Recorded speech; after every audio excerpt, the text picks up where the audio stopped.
Hi வணக்கம், நான் உங்கள் ராம் மனோகரன்.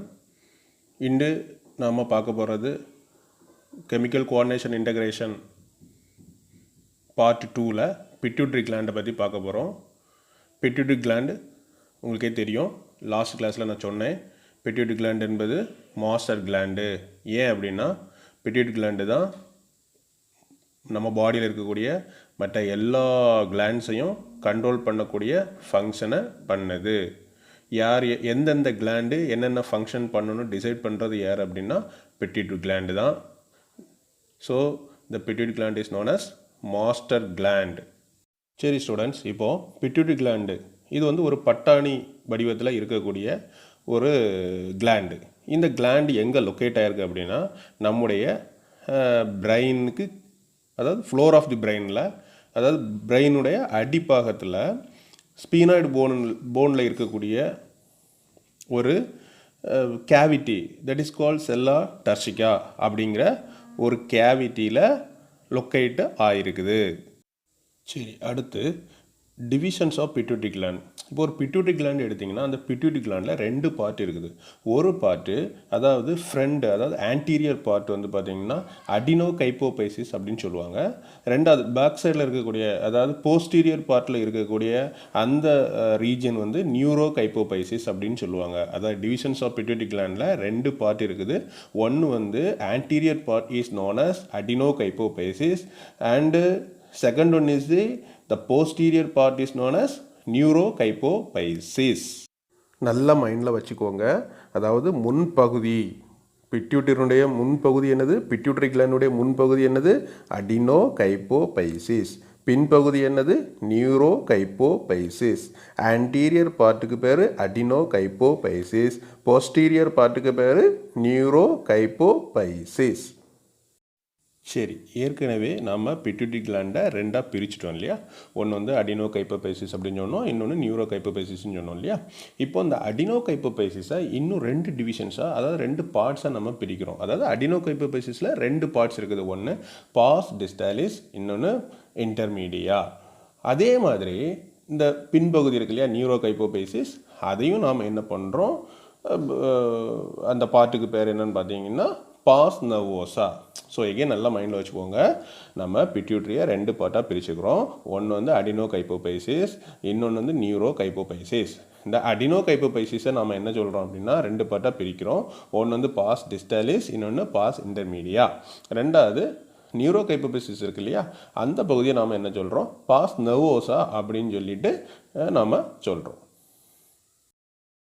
அடுத்து ஹார்மோன்ஸ், அதாவது பிட்யூட்ரி என்னென்ன ஹார்மோன்ஸ்லாம் ப்ரொடியூஸ் பண்ணுது, அந்த ஹார்மோன்ஸு இல்லைன்னா என்னென்ன ப்ராப்ளம்லாம் ஹியூமனுக்கு வரும், அது அதிகமாக இருந்தால் என்ன ப்ராப்ளம்லாம் மனிதர்களுக்கு வரும் அப்படிங்கிற விஷயத்த நாம் இங்கே பார்க்க போகிறோம். அதுதான் hormones of pituitary gland and their functions. Pars distalis அதாவது அடினோ கைப்போபைசினுடைய ஃபஸ்ட்டு பார்ட் பாஸ் டிஸ்டாலிஸ் நம்ம சொல்லியிருந்தோம் இல்லையா. அந்த பாஸ் டிஸ்டாலிஸ் என்னென்ன ஹார்மோன்லாம் ப்ரொடியூஸ் பண்ணுதுன்னு பார்த்தீங்கன்னா ஜிஹெச்னா என்ன, க்ரோத் ஹார்மோன். அடுத்தது பிஆர்எல்னா என்ன, ப்ரோலாக்டின். தென் டிஎஸ்ஹெச் அப்படின்னா தைராய்டு ஸ்டிமுலேட்டிங் ஹார்மோன். அடுத்து ஏசிடிஹெச் அட்ரினல் கார்டிகோட்ரோபிக் ஹார்மோன். அடுத்து எல்ஹெச்னா என்ன, luteinizing hormone. FSH follicle stimulating hormone. Once again please listen, GH na enna, growth hormone. PRL na enna, prolactin. TSH na enna, thyroid stimulating hormone. ACTH na enna, adrenocorticotropic hormone. LH na enna, luteinizing hormone. FSH na enna, follicle stimulating hormone. அடுத்து இன்டர்மீடியான்னு ஒன்று இருக்கு இல்லையா, அது என்ன ஹார்மோனை produce பண்ணுதுன்னா MSH melanocyte stimulating hormone. அடுத்து பாருங்கள், இந்த பாஸ் நர்வோசா, அதாவது belong to the part of the neuro hypophysis, அது 2 ஹார்மோனை ப்ரொடியூஸ் பண்ணுது. என்ன ஹார்மோன் அப்படின்னா ஆக்சிடாக்சின் அண்டு ஏடிஹெச்னா என்ன, ஏடிஹெச்சுக்கு இன்னொரு பேர் கூட இருக்குது, அதுக்கு பேர் வாசோப்ரெசின்னு பேர். ஏடிஹெச்னா anti diuretic hormone. ADH anti diuretic hormone, that means vasopressin. Once again listen, pars distalis என்னெல்லாம் ப்ரொடியூஸ் பண்ணால் ஜிஹெச், அதாவது growth hormone, prolactin, thyroid stimulating hormone, adrenocorticotropic hormone, luteinizing hormone, follicle stimulating hormone. Intermedia பார்த்தீங்கன்னா melanocyte stimulating hormone. Pars நர்வஸை என்ன produce பண்ணுதுன்னா oxytocin and also anti diuretic hormone is otherwise known as vasopressin. சரி, இப்போ ஜிஹெச்னு ஒன்று பார்த்தோம் இல்லையா? ஜிஹெச்னா என்ன சொன்னோம்? க்ரோத் ஹார்மோன் அப்படின்னு சொன்னோம். இந்த க்ரோத் ஹார்மோன் நம்ம உடம்புல பிட்யூட்டரி கிளாண்டு அதிகமாக செக்ரேட் பண்ணிச்சுன்னா நமக்கு என்ன ப்ராப்ளம் வரும் அப்படின்னா, தட் இஸ் அதை டெக்னிக்கல் எப்படி சொல்லுவோம் அப்படின்னா ஹைப்பர் செக்ரிஷன்.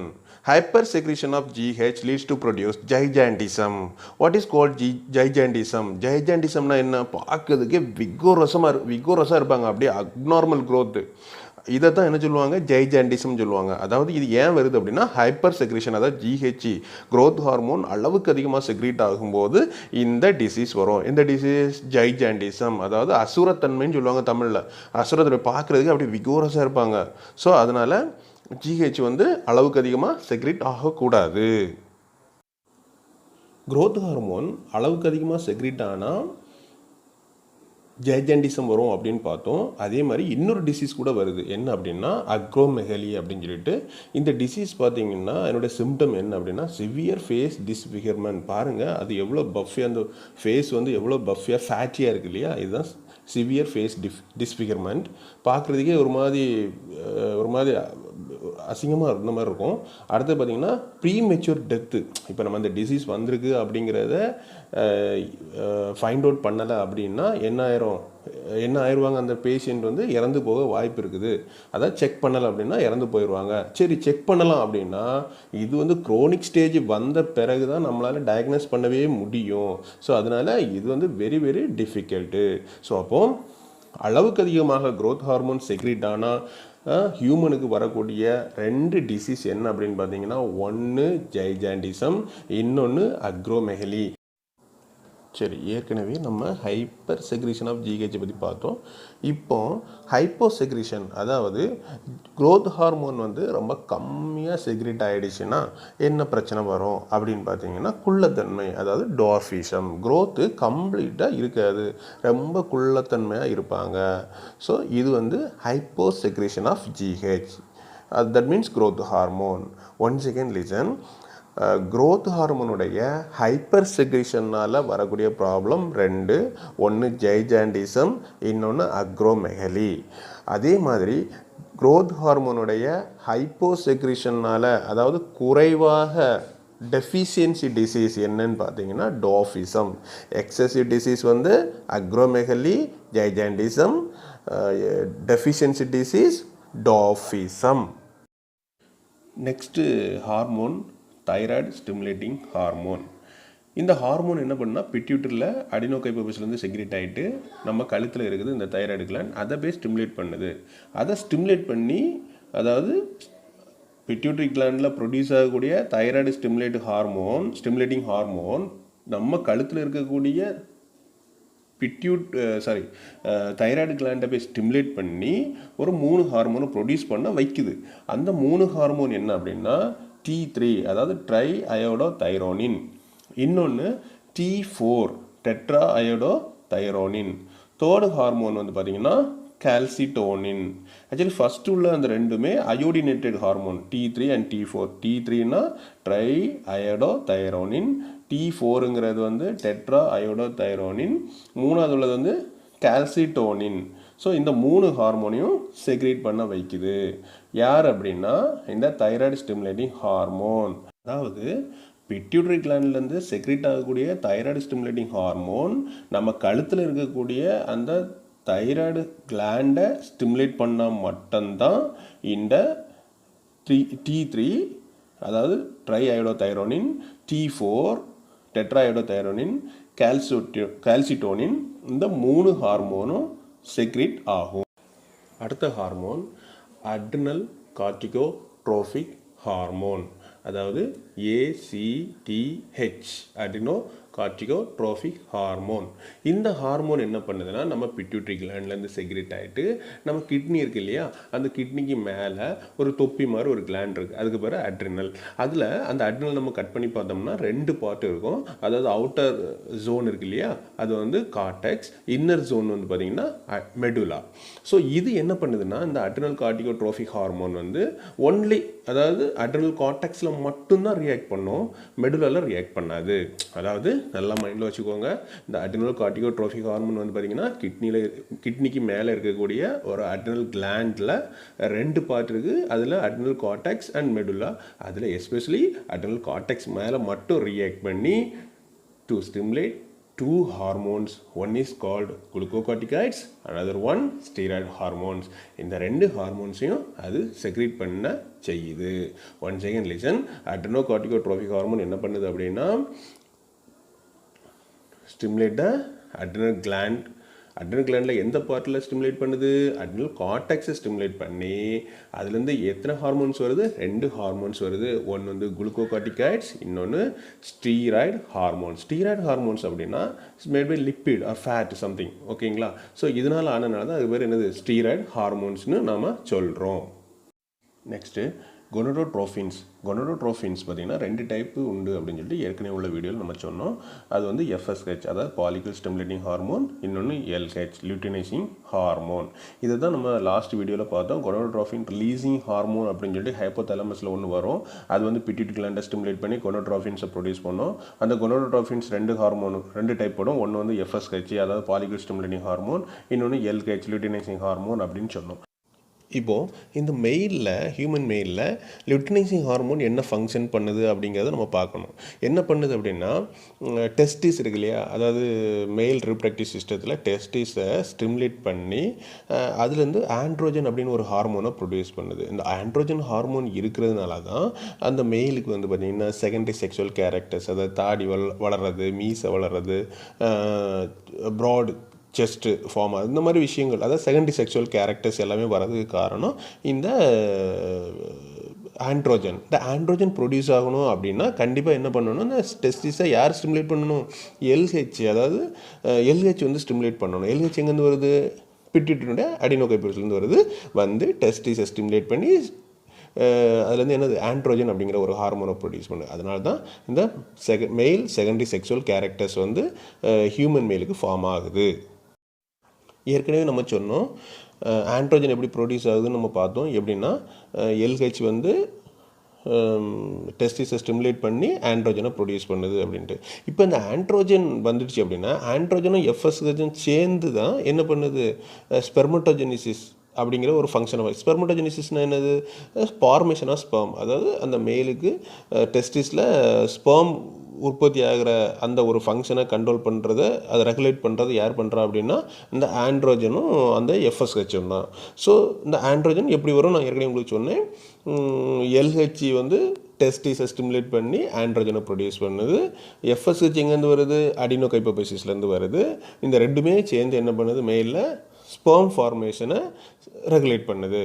ஸோ அப்போ ஒரு ஹியூமனில் வந்து ஸ்பெர்ம் ப்ரொடக்ஷன் வந்து இன்க்ரீஸ் ஆகிறதோ அல்லது குறையிறது எதை பொறுத்து இருக்குது? இந்த எஃப்எஸ்ஹெச் அண்ட் ஆண்ட்ரோஜன் அப்படிங்கிற 2 ஹார்மோன்ஸை பொறுத்து தான் இருக்குது.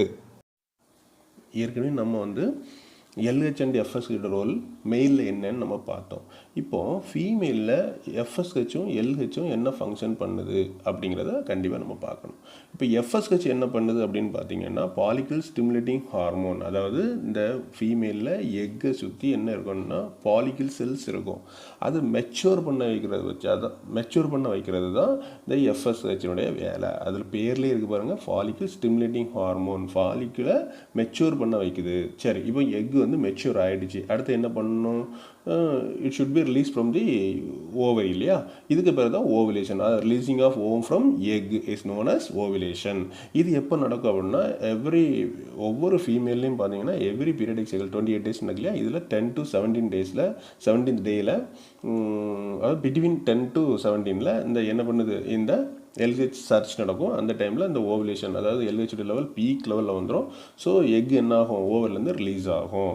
ஸோ அப்போது ஃபீமேலில் மெச்சுரேஷன் ஆஃப் பாலிக்கிள் பாலிக்கிளுக்கும் எக் வந்து மெச்சூரான எக் வந்து ஓவர்லேருந்து ரிலீஸ் ஆகி வெளியே வர்றதுக்கும் இந்த எஃப்எஸ்ஹெச் அண்ட் எல்ஹெச் ரொம்ப ரொம்ப இம்பார்ட்டன்ட். நல்லா மைண்டில் வச்சுக்கணும். கொனோட்ரோஃபினில் எஃப்எஸ்ஹெச் வந்து ஃபீமேலில் என்ன ஃபங்க்ஷன் பண்ணுது அப்படின்னா பாலிக்குலை அதாவது எக்கை சரௌண்ட் பண்ணிருக்கூடிய அந்த ஃபாலிக்கல் செல்ஸை வந்து மெச்சூர் பண்ண வைக்குது. அந்த மெச்சூரான எக்கை ஓவரிலேருந்து ரிலீஸ் பண்ணுற ஃபங்க்ஷனை யார் பண்ணுறா அப்படின்னா இந்த எல்ஹெச் பண்ணுது. ஸோ இந்த ரெண்டு ஃபங்க்ஷனும் பர்ஃபெக்டாக நடந்தால் தான் எவ்ரி 28 டேஸ்க்கு ஒருக்கா அந்த பீரியடிக் சைக்கிளில் ஃபீமேலில் கரெக்டாக நடக்கும். ஸோ இந்த எல்ஹெச் ஓவலேஷன் எப்போ நடக்கும் நார்மலாக அப்படின்னா ஆஸ் வித் என்சிஆர்டி புக் படி நமக்கு 10வது நாள்லேருந்து 17வது நாளுக்குள்ளே இந்த ஓவலேஷன் ப்ராசஸ் நடக்கும் அப்படின்ட்டு நம்ம என்சிஆர்டி புக்கில் கொடுத்துருக்காங்க. ஸோ மைண்டில் வச்சுக்கோங்க. நெக்ஸ்ட்டு ப்ரோலாக்டின், அதாவது அடினோகைப்போபைசிஸில் கடைசி ஹார்மோன் இதுதான். இதுக்கு பேர் ப்ரோலாக்டின். இந்த ஹார்மோன் பார்த்திங்கன்னா இதனுடைய ஃபங்க்ஷன் என்ன அப்படின்னா மெமரி கிளாண்ட், அதாவது ஃபீமேலில் மெமரி கிளாண்ட் இருக்கு இல்லையா, அதனுடைய க்ரோத்தையும் அப்புறம் வந்து மில்க் ஃபார்மேஷன், இந்த ரெண்டு ஃபங்க்ஷனையும் இது பண்ணுது. ப்ரோலாக்டின் என்ன பண்ணுது அப்படின்னா நல்லா மைண்டில் வச்சுக்கோங்க, மெமரி கிளாண்டினுடைய க்ரோத்தையும் மில்கினுடைய ஃபார்மேஷனையும் ரெகுலேட் பண்ணுது. சரிங்களா? ஓகே ஸ்டூடெண்ட், இவ்வளோ நேரம் நம்ம பிட்யூட்டரி கிளாண்டில் அடினோகைப்போபைசிஸில் இருக்கக்கூடிய பாஸ் டிஸ்டாலிஸ் அப்படிங்கிற ஒரு பார்ட்டில் என்னென்ன ஹார்மோன்ஸ்லாம் வருது அப்படின்னு செக்ரேட் ஆகுது அப்படிங்கிறத நம்ம பார்த்தோம். இப்போது அடினோகைப்போபைசிஸில் பாஸ் இன்டர்மீடியா அப்படின்னு ஒரு ஏரியா இருக்கு இல்லையா, அந்த ஏரியாவில் என்ன ஹார்மோன்னா ஒரே ஒரு ஹார்மோன் தான். அது என்னென்னா எம்எஸ்ஹெச். எம்எஸ்ஹெச்னா என்ன? Melanocyte stimulating hormone. இதனுடைய ஃபங்க்ஷன் ஹியூமனில் இன்னும் கண்டுபிடிக்கலை. Yet now the function is not known. ஓகேங்களா? இப்போது இப்போ எங்கே தான் இருக்குது அப்படின்னு பார்த்தீங்கன்னா இந்த ஆம்பிபியன்ஸ், ஆம்பிபியன்ஸில் ஃப்ராகு, ரெப்டைல்ஸ்லலாம் இதனுடைய ஃபங்க்ஷனை கண்டுபிடிச்சிருக்காங்க. ஹியூமனில் இதனுடைய ஃபங்க்ஷன் இன்னும் கண்டுபிடிக்கவில்லை. ஆம்பிபியன்ஸில், ரெப்டைல்ஸில் இந்த மெலனோசைட் ஸ்டிமுலேட்டிங் ஹார்மோனுடைய ஃபங்க்ஷன் என்ன அப்படின்னு பார்த்தீங்கன்னா பிக்மெண்டேஷன் ஆஃப் ஸ்கின்னு. பிக்மெண்ட்னா தெரியும் உங்களுக்கு, அந்த ஃப்ராக்லாம் டிஃப்ரெண்ட் கலர்ஸில் இருக்கு இல்லையா, அந்த கலரேஷனை ரெகுலேட் பண்ணக்கூடிய ஒரு ஃபங்க்ஷன் தான் இந்த மெலனோசைட் ஸ்டிமுலேட்டிங் ஹார்மோன் பண்ணுது. ஓகேங்களா? ஓகே ஸ்டூடெண்ட்ஸ், இன்றைக்கி வந்து நம்ம அடினோகைப்போபைசிஸில் என்னென்ன ஹார்மோன்ஸ்லாம் செக்ரேட் ஆகுது, அதாவது பிட்யூட்டரி அடினோகைப்போபைசிஸில் என்னென்ன ஹார்மோன்ஸ்லாம் செக்ரேட் ஆகுது அப்படிங்கிற விஷயத்தை நம்ம பார்த்தோம். நெக்ஸ்ட் கிளாஸில் நாம் நியூரோகைப்போபைசிஸில் 2 ஹார்மோன் இருக்குது, ஏடிஹெச் அண்ட் ஆக்சிடாக்சின். அதை நம்ம நெக்ஸ்ட் கிளாஸில் பார்க்கலாம். Okay students, bye bye. Thanks for watching my video.